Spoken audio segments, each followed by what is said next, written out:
She cheated with a coworker, and she made me feel crazy for raising suspicions.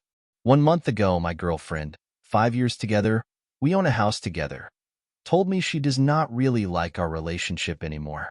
She told me it became stale and she doesn't feel desired anymore. She told me she doesn't know if we would be together forever anymore.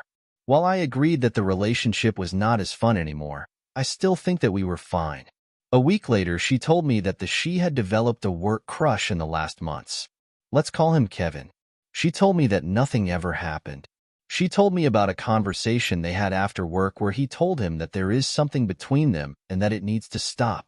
I asked my girlfriend to stop seeking contact with Kevin, except for professional work-related tasks. In the weeks after, she promised me that everything was over after that conversation with Kevin. The feelings had stopped. I believed her.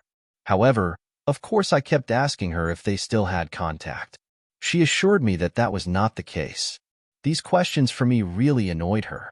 She told me that if I keep asking these questions, our relationship cannot really improve. We have Find My Friends on our iPhones, where we can see each other's locations. I know many people's opinion on that, but that doesn't matter. On one night, after her work, she stopped sharing her location. I asked her about this, and she told me it must have been her internet connection. I doubted that, since the messages I had sent her still went through. I must have asked 100 times what happened that night, but she said nothing happened. In the next days, I was really feeling paranoid. She found this very annoying. I told her I was just not trusting her fully anymore. She said that nothing weird was happening anymore. I was starting to doubt myself. I must be crazy for suspecting her. 2 days ago, she was crying. I asked what was up, and she told me that she had kissed Kevin the day before, in the office when everyone on her floor had left. Note that this was a different day than the day she put her Find My Friends location off. She apologized so many times. She assured me that this was the first time that something like this had happened. She said that she has not ever even touched him before that moment. She promises me that they never had sex. She also confessed that they had sought contact with each other, even though she had promised not to do that anymore. Apparently, they have had phone calls after work in their cars when driving home. Afterwards, she has deleted these calls from her call history. Keep in mind that I had asked many times if they still had contact, and it always made her annoyed on me. I then asked her what happened that night when she put her location off. She assured me that that was really not the case, and nothing happened. She told me that she now really has told me everything. Yesterday, she came out and said that was also a lie. She had a long conversation on the parking lot on the phone with him. She put her location off as not to cause suspicion in me. What the worst part is, that she made me feel like I'm crazy, like I was seeing things that were not there. That she got angry when I told her my suspicions. She got angry when I kept asking if she had still seen him. Yes, she told me directly when she had kissed him.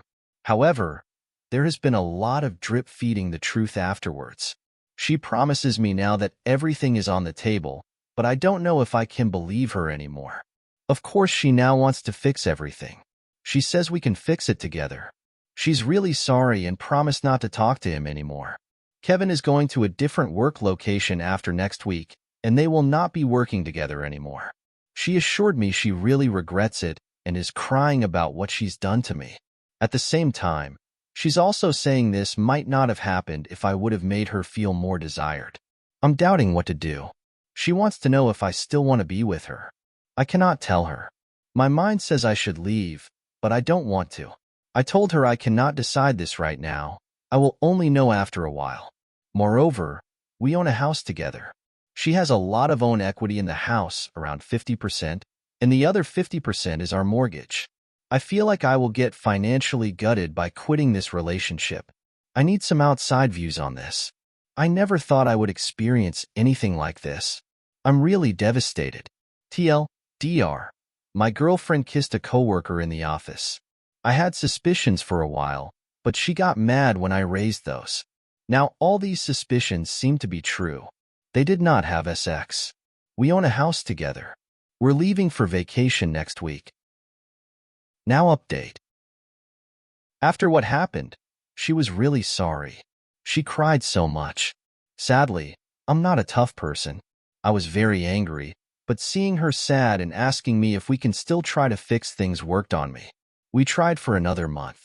We went on vacation and that was fine. However, when we came home and we started going to work again, all my doubts came up.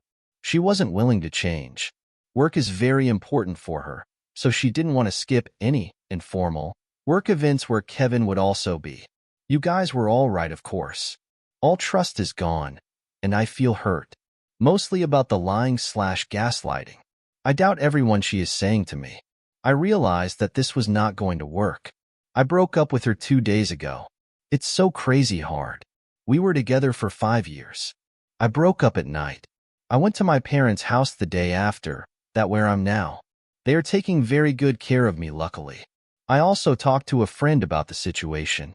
I have not talked with anyone about all this stuff since it started happening around 2 months ago, and that drained me mentally. It's nice to be able to talk finally and have some supportive people around me. The morning after I broke up, we were crying and cuddling, and it makes it so hard for me. We were cuddling, and she asked, "Could you really miss this?" And of course I can't miss it. I'm so attached to her. But I have to. I know that she's going to ask if I want to come back and try it again. Saying no to that question will be terribly hard. Because I want Tio. I want to cuddle, be together without pets in our amazing house. But inside I know it's never going to work anymore. It needs to end. That's why I really don't want to talk anymore. I don't want to say no to her, because it will hurt so much. The heart versus the mind. We haven't talked anymore. We own a house together, and the inevitable moment is coming up where we need to sit down and discuss what's going to happen. She is probably going to buy me out of the house. We have lots of stuff together, which we need to split. Financially, it will really suck for me, but my happiness is more important. I'm not looking forward to the next few weeks at all. I really don't want to talk with her anymore. I want everything to be fixed right now. It hurts so much, sad face. Also, I need to start looking for a place to rent, since my parents' place is too far from my job. We agreed that we will have the talk in a few days. Probably her parents are going to be involved, since they know the agreements that we made the best. I will make sure my father helps me as well, since her parents will choose her side, of course. I'm hopeful we will do it nicely, no fighting. Thanks for all the advice on my last post. Love, just wanted to write this update down, also for myself. I need to keep reminding myself why I broke up. At this point, my mind tries to remember all the nice things about us, but it wasn't so nice at all. It has been terrible lately. Now to the next story, Story 2. Legally divorced as of today, a reflection. So, today the final order has been accepted by my now ex-wife and I am legally divorced. The chapter is firmly closed and I now have no ties to her whatsoever. A bit of a backstory. I noticed a change of behavior around February 2023, hiding phone, being distant, dressing up more for work, etc. I confronted her and she got defensive, typical red flag, but I ignored. I accepted her story of her change of medication being the reason for the behavior change. I still had doubts, but we continued until August, where she decided she needed space out of the blue. This was due to my accusation of her cheating on me. I accepted. She was barely home. We still talked, but eventually she said, "We need to talk." Long story short, she no longer loved me. She wasn't cheating and never did, but she had just fallen out of love with me. She left and said she'll be in touch to get her stuff, etc. I was shocked and devastated. It was so out of the blue. We were happy, or so I thought. That night, I had an overwhelming urge to check her phone. She had a new phone in July, but her old one was left here. It was odd. I'm not religious, but it was like a mysterious force was shouting at me, "Check her phone." I couldn't sleep and this voice got louder and louder. Eventually I relented. I saw it all, images and videos which got more and more graphic with time. Being sent to a work colleague I long suspected I couldn't trust, and images and vids he had sent her, including shoving a beer bottle up his arse. She deleted the WhatsApp conversations, but the images etc. remained in the WhatsApp folder. I was relieved that I was right all along. She was cheating. I was being gaslit. There was nothing wrong with me. Then came the anger. I sent messages to all her friends, my friends and work colleagues, whose details I had, and her dad, telling them the real reason we had separate, that she was a cheating pig. I confronted her. I called her and texted her that I knew everything. I knew she was cheating since at least February. She was blunt. I suspect shocked that I knew, but her main concern was that I told everyone. Her image of a sweet, caring woman was shattered in a million pieces. She was emotionless on the phone, but wanted to come over the next day to explain everything. She kept saying sorry. The next day she came over, the usual floods of tears, crying out that she was sorry. I believed her and agreed to work on things. She agreed but said she needed time to think if it was she really wanted. I said the same. A few months passed with her still needing space to decide what she wanted. She had to move jobs as the atmosphere in the office was toxic, so she said.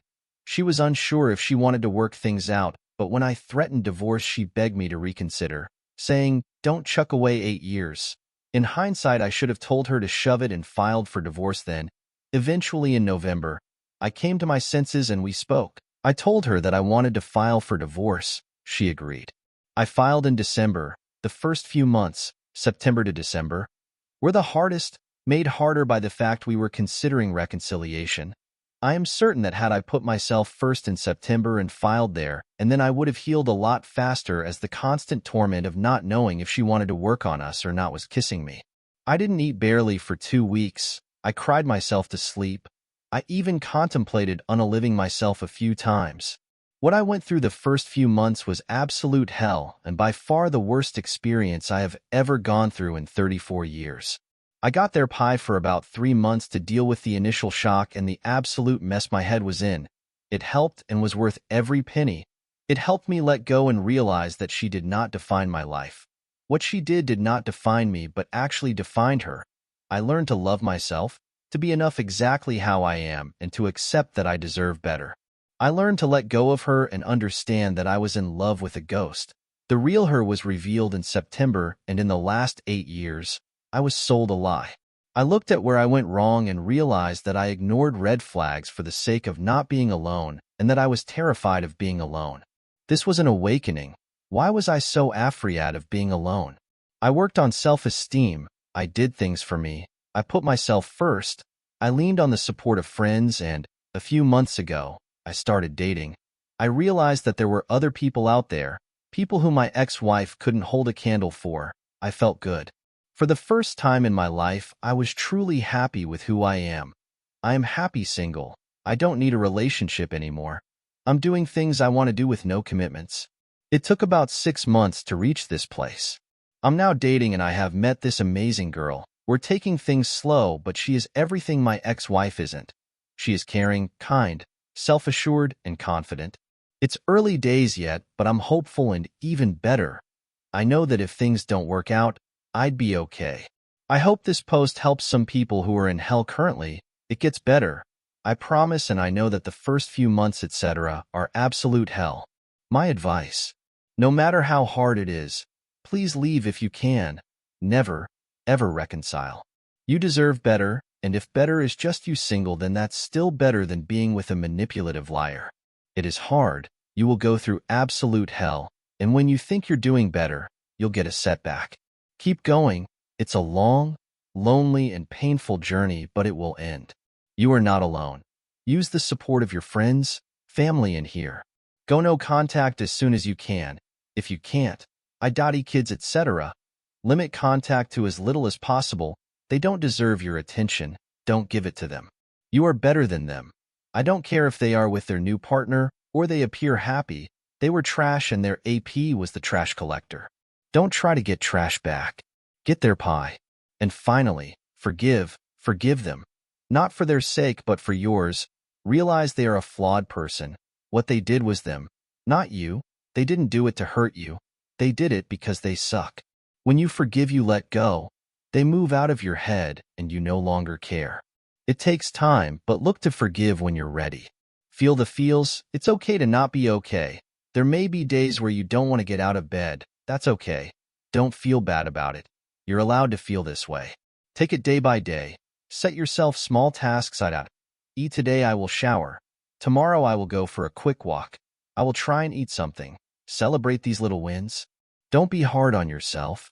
Read Leave a Cheater, Gain a Life, and No More Mr. Nice Guy. The latter is aimed at a male audience but applies to women too. You've got this. I know you have got this. You, deep down, know you have got this. We are not our cheating partners. We are better than them. They can never truthfully say, I've never cheated. We can. Now to the last story, story 3. My husband cheated on me. My husband of 7 years, 11 years total together, cheated on me. The last 2 years he has been working away from home and would come home on weekends. I realized last year, 2023, that this distance was not good for our relationship, so I decided to move to the city where his job was currently at. He was very excited about this move too. There were a lot of setbacks and it took a total of 8 months to finally move out there, but I finally did March of this year. January of this year, I started noticing a change in the way he treated me. He was distant when he would come home, but I told myself it was work stress. I focused on getting moved out of our house quickly, but a storm knocked down our fence, sudden plumbing issues, and small repairs kept setting me back. By this time, he wasn't helping with anything, not even snap repairs. Once I got myself fully moved in March, I thought things would get better, but him avoiding me continued. He would get home from work, barely say hi or a word to me, shower before the gym, and leave for 1.5 to 2 hours. He would get home, eat dinner, and pretty much go to bed. I tried talking to him about spending more time together and got nothing. This is when some serious doubt crept in. I noticed things like he would silence his phone at night and sleep with it under his pillow. I started looking through our phone bill and I noticed he was talking to one number for about 3 hours total a day during his work day. First thing in the morning on his way to work, 5 a.m., during his 1-hour lunch, and for an hour on his way back home. I tracked these hour-long calls back to January. It was 4 months total. It was April by now. I tried to not assume anything, so I went straight to him and asked him. He immediately lied.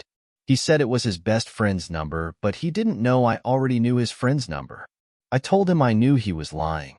He gave in and said it was a female coworker he was talking to. He said all they did was talk on the phone, that he used her for support because he was depressed and didn't want me to know he was. I believed him and gave him another chance. I am really struggling with self-confidence, self-worth thoughts. I continued to find out more details as the weeks went on, that she was in love with him and would send him posts about how they would get married, start a family, live together someday, Sewell posts. He would like all these posts. I feel like I am left looking for what could have actually happened because he obviously downplayed the nature of this relationship.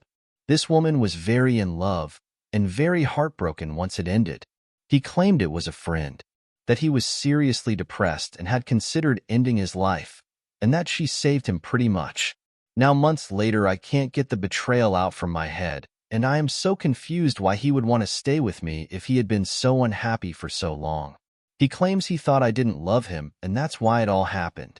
I feel like I never got the full story. He now treats me better than ever before, and I resent him for it. I feel like a fool for staying. Does it ever get better? I honestly feel it's getting worse.